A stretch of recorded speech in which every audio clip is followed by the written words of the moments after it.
Welcome to the Color Timer podcast. I am your host, Vincent Taylor. This is a podcast where we speak to professionals who work with color. Today, I'm speaking to Anna Escorse. She is a senior colorist for film and television. Anna was born and raised in Brazil, but she's now based in Toronto in Canada. And she absolutely brings color into the word colorist. Her work just jumps off the screen. She won the award at last year's Filmlight Color Awards for the music video Lovezino. And she's been chosen as a judge at this year's awards. I'm keen to chat to Anna about all things colour and about the world of judging. Don't forget, as per usual, I'll be using my 15-minute sound timer to keep things on track and keep things focused. Let's go. Take your seats because the hourglass is about to turn. We are entering the world of the micro podcast. Explore the craft, creativity, and science of professionals who use color to tell stories. Welcome to The Color Timer with Vincent Taylor.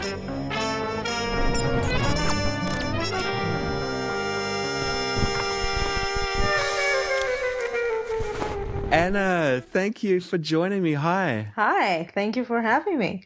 Absolutely.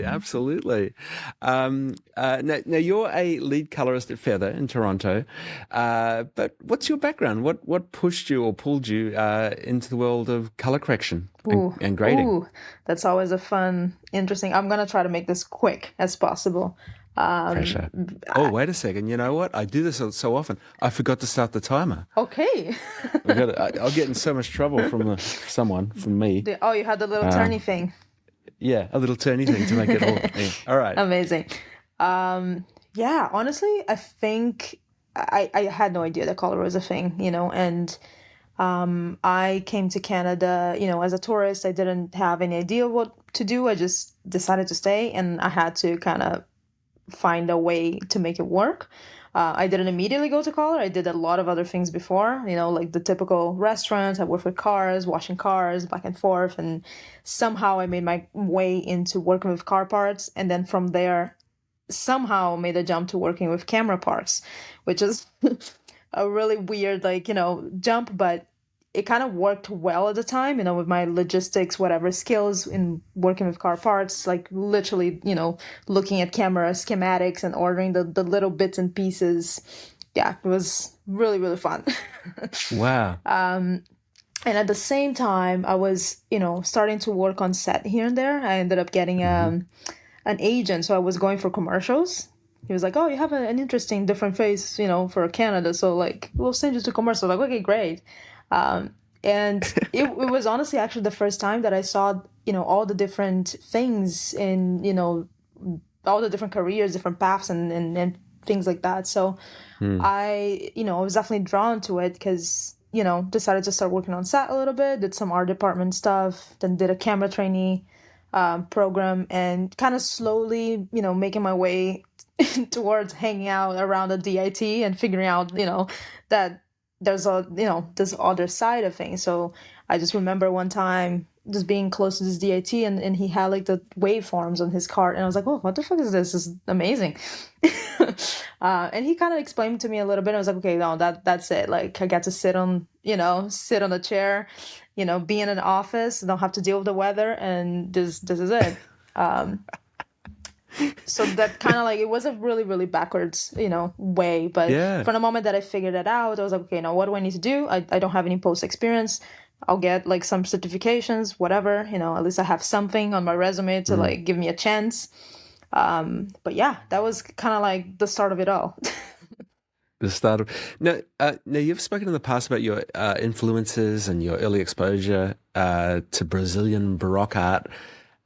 I've got no idea what that is. Can you tell me what that is? I mean, not that different from European Baroque art, but it all started. In Brazil it was very typical. I'm sure you have that sort of thing in North America as well. But you go on this school trips to historical sites and things like that. So I did that a lot as a kid, and obviously historically Brazil, we went to the towns where colonialism and everything kind of happened. So it was my first time really kind of being exposed to it, but I just always loved how dramatic it was.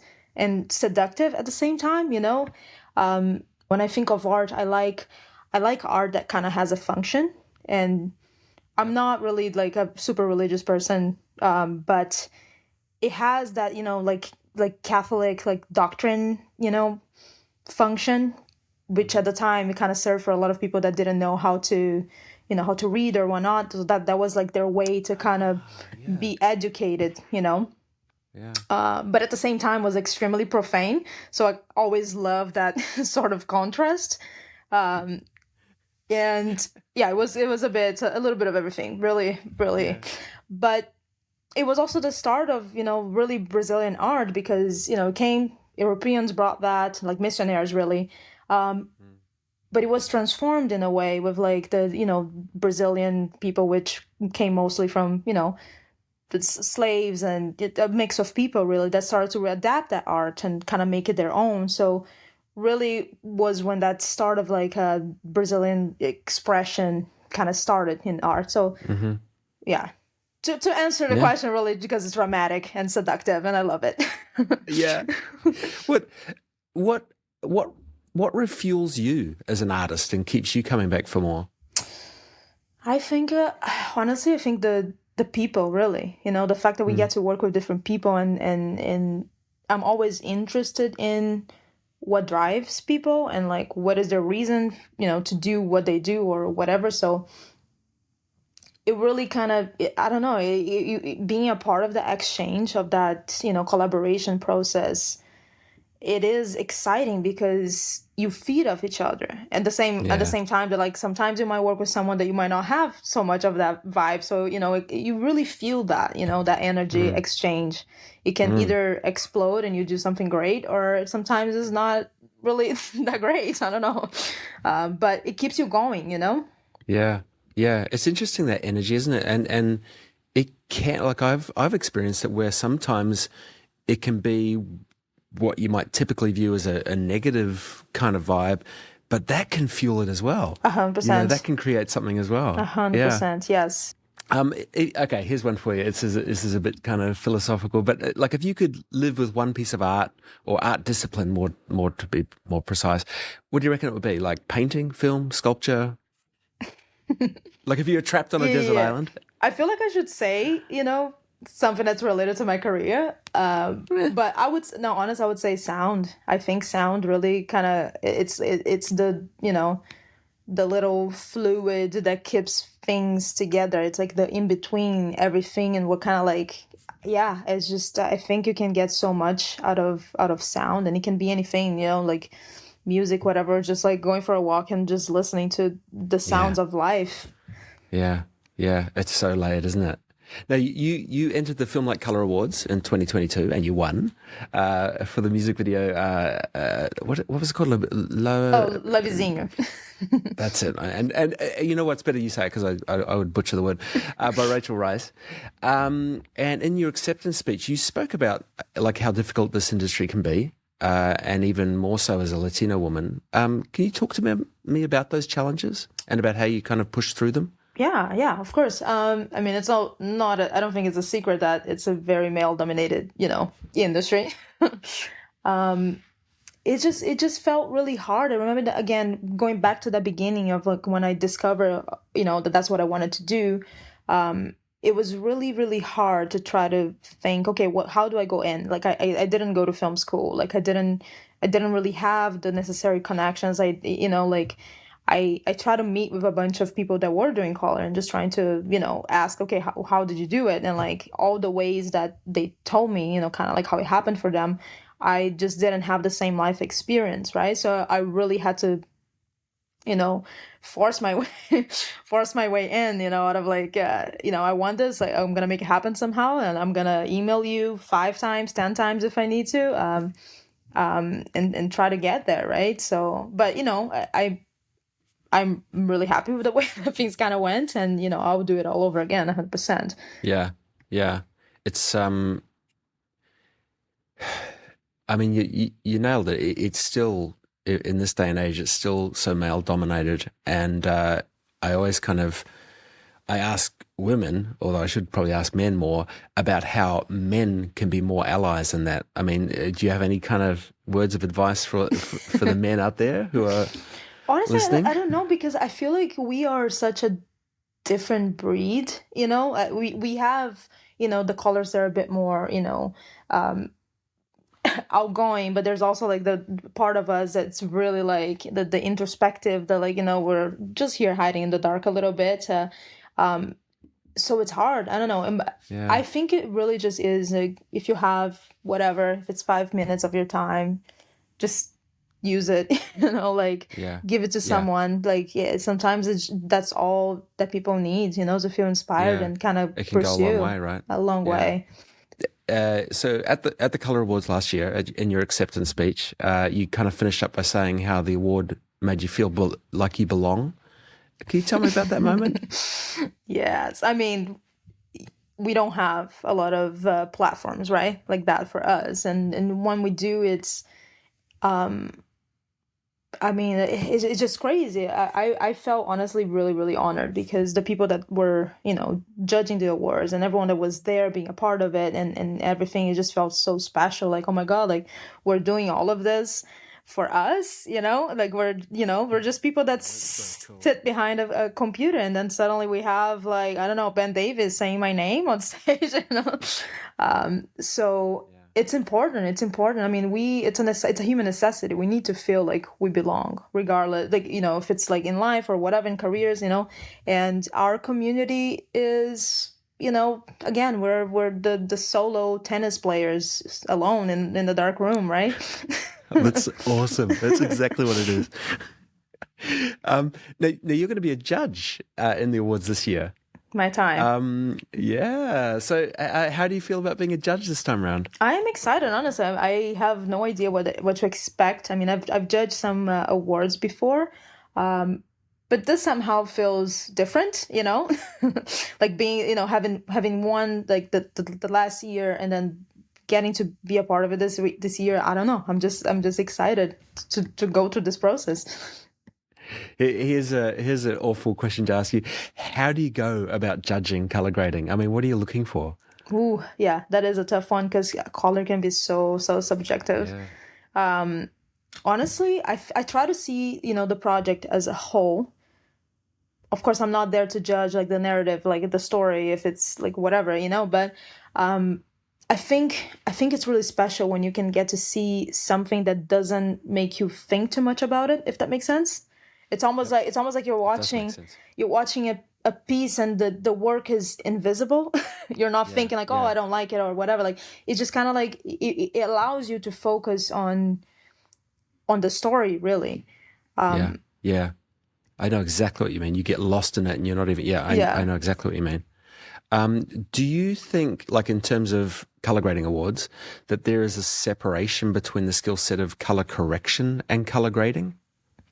I mean, I think a lot of people would, you know, make that distinction, and, you know, talking about color correction when you're like really just adjusting things to like what they're supposed to be, and then color grading to like the moment where you get to be, you know, the put in the creative look onto it. I think if you're looking through those lens, like, yes, absolutely. I think it's, you know, at times it can be a lot more work to color correct if you have like a bunch of different, you know, clips, different cameras and everything. How do you go about from a technical standpoint to making those things again flow to that point of like, you know, to whoever's gonna watch, not having that feeling of like the work is almost invisible, right? And you know, when you're really putting a look into it, and like you are essentially kind of like erasing a little bit of that correction, and into like, you know, forcing that look that at times it might not be what it's, you know, things actually look like, you know. I've got another tough question for you. This one's a bit nasty. How do you, and it's still in terms of judging, but how do you factor budgets when judging a color award? I mean, a higher budget project is always going to have like an aesthetic head start. You know, they've got the wardrobe, they've got the art direction, they've got more time to color grade. I mean, can you factor that in when judging, or not really? I mean, personally, it was interesting because I I can't say that I think too much of it, you know. I can tell for experience, you know, if I am like at the cinema or something watching a piece that obviously has, you know, had a big budget, I'm not necessarily, you know, I don't necessarily like it more just because of it. You know, there's also like a lot of, you know, lower budget projects or indie productions where, you know, they do things. I think honestly, it's what speaks is how much people put into it, you know, and from like how much people care about it. And, you know, you can really tell and it comes through in the work. So it's not, honestly, it's not really something that I focus on, because people can do amazing, amazing things with, you know, almost nothing. Yeah, yeah, I 100% agree with that actually. Um, now, what would you say to someone, a colorist with less experience, or just someone who's lacking confidence about entering into the color awards? Oh, just do it. 100%. There's nothing, honestly, there's nothing to lose, and you never know, right? It's, you know, the platform is there. We need to take advantage of it. There's not a lot of spaces like that, for us. And, you know, speaking for experience, you know, being able to go there and do the thing, it was really special. And I mean, La Vizinha was the only project that I submitted. I never thought that, okay, this is gonna, you know, get the attention. I submitted because, okay, I really liked the project. I stood behind it. And yeah, you just never know. It's the same thing that, you know, if you don't ask, you'll never know. So Yeah, yeah, absolutely. Coming back to the color suite and the world of color grading, when you begin a project and your you know a client comes to you, how does that start? Do they say, here's some references, or here you go, or I mean, how do you begin to get inside someone's head for color? oh, I think it can be so different. And Yeah, I think we all express ourselves so differently, you know. Like I know that I'm a more visual person. Some people are more verbal. Like people express themselves really in different ways. And, you know, you like our job, you know, when we're sitting in the chair, it's kind of like to also figure that psychological part of like how, you know, like how does that person like in like express themselves, or like how do they understand, like how can I make this communication as, you know, like smooth as possible, so we can kind of, you know, make that exchange. Usually, of course, I do ask for references because you want to have an idea of like what people have been thinking about. A lot of the times it kind of goes the opposite way. So you know, it's always a process that evolves, and you know, it's a constant you know, mix and match. But you need it's just something to start a conversation, right? yeah, yeah, yeah. I agree. Do you have? I always do this. My timer runs out. And I go, oh, I just squeezed in one more. So this is my last one. Do you have a genre or a project that would be your, you know, something that you haven't worked on before, like I don't know, a science fiction or what, something that you go, oh, that's something I would really love to work on. Ooh, um, I would love to have. I mean, it's not really like reflective of the environment itself. It's more like comedy. I think Oh yeah. Okay. comedy is so hard to do, like to do it right. So it's not even from like a, you know, a color standpoint. It's really just like the material and being a part of that. I Yeah. just find it, yeah, I find it comedy something really, really hard to do right. Yeah. Interesting. Interesting. Well, I'm going to be good. I'm going to pull the plug. And thank you so much. Thank you so much for taking time out Thank to chat to you. me. Good luck in the world of judging. Uh, get your entries in. I think they close July 31st, the Filmlight Color Awards. This is the third year now. It's really starting to expand. And look, it doesn't matter what platform you use, where you are globally, what level you're at, enter. It's worth it. It's worth it. I would like to thank my executive producer, MixingLight.com. If you are watching this or listening to this on their website, you already know what they do. If not, check them out, MixingLight.com. They can help you all things color.